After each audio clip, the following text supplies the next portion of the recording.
This is my presentation on Miranda versus Arizona. Abstract. This presentation will explore the importance of Miranda v. Arizona and how it shaped what law enforcement standards and policies are today.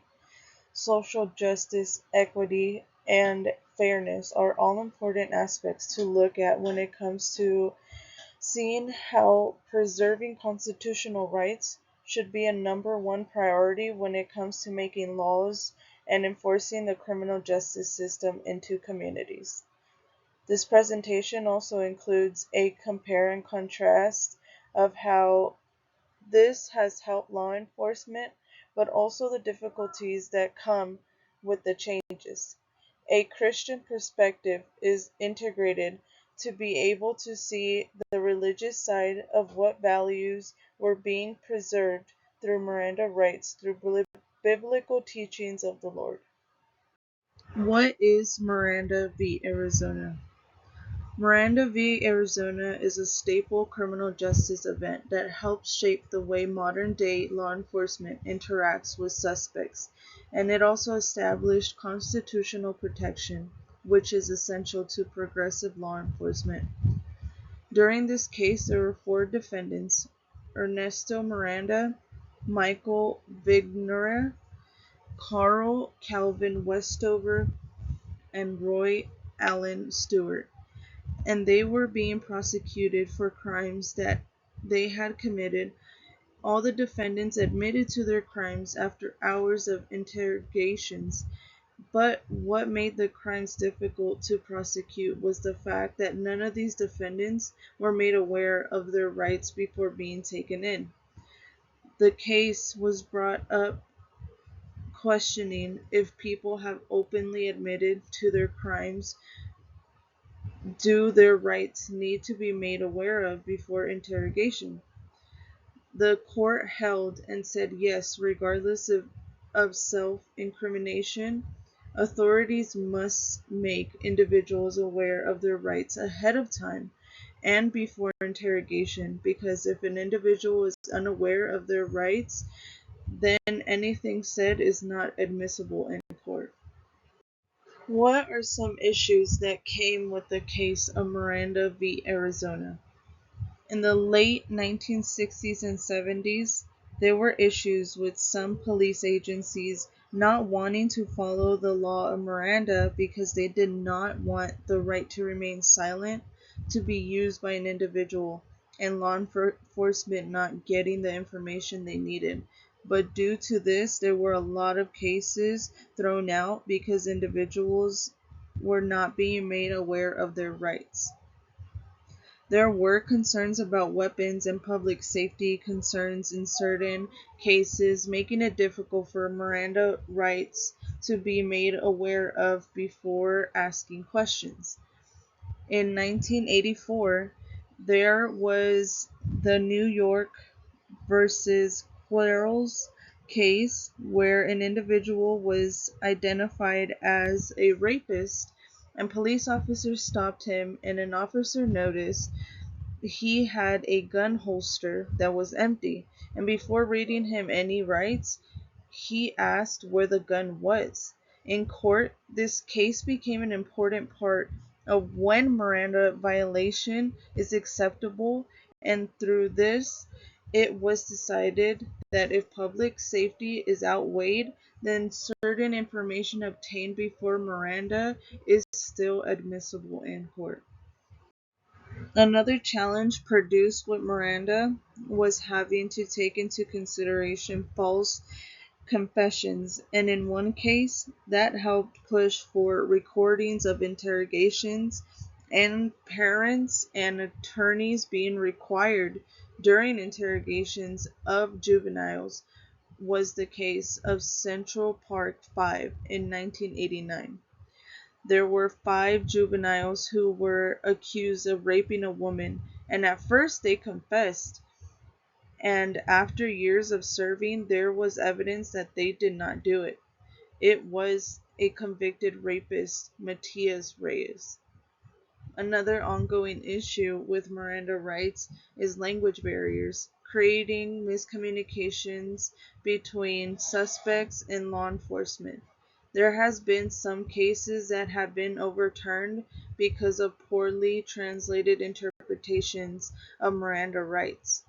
There is now ability for translators to be given, but to the day there is still challenges when it comes to understandings between certain individuals, their rights, and the courts. Miranda, equity, and fairness. Equity is an essential part when it comes to criminal justice because it ensures fair treatment and opportunity to all individuals regardless of their backgrounds, race, or ethnicities. There are many challenges that come with equity, though, such as juvenile vulnerability, language barriers, mental health and disabilities, and racial discrepancies. How does the criminal justice system handle this situation currently? In an article by University of Memphis, it says the impact that you can make in the field of criminology will depend entirely on the direction you take in your education and career, the extent of your career path, and your overall sphere of influence. But people who want to make the criminal justice system fairer and more equitable can orchestrate countless opportunities if they prioritize these values in their daily work. The relatively wide professional purview and diverse skills of criminologists place them in a unique position of engender change and make a real difference. Miranda and social justice.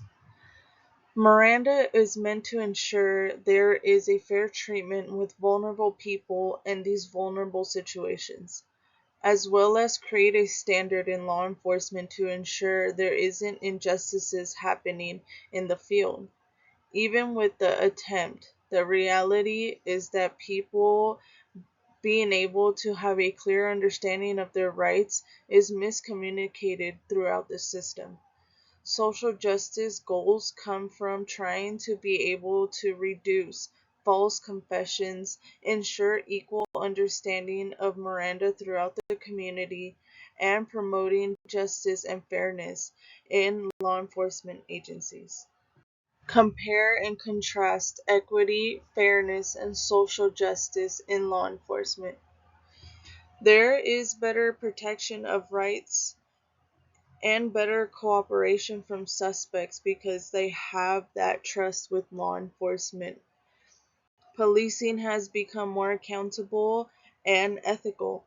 There has been a reduction of excessive force towards certain communities, and right based approaches have created more fairness and less likeliness of wrongful convictions and false confessions. But to contrast, there has been more pressure on officers to ensure decisions are justified. There's more rigorous and continuous trainings in law enforcement. Law enforcement faces difficulties of arresting and convicting people of color because of historical inequalities. Body cams having to be always visible to prevent violation of rights, and law enforcement having to balance the need for evidence without violating a person's rights to not be investigated in certain circumstances. Christian perspective on Miranda rights.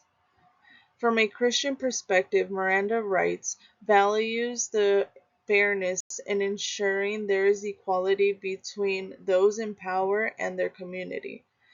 The Bible teaches Christians that it is important to preserve human dignity and to ensure there is justice for all, because we are made in the image of God, and through respect and kindness, we must continue to hold the standard of those morals really high.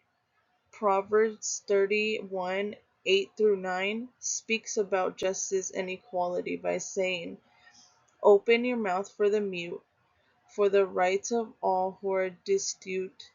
Open your mouth, judge righteously, defend the rights of the poor and needy." It is our human right and expectation to ensure that as God views all his children equally and gives everyone all equal opportunity to do right, we on earth must fight for those who are vulnerable as well.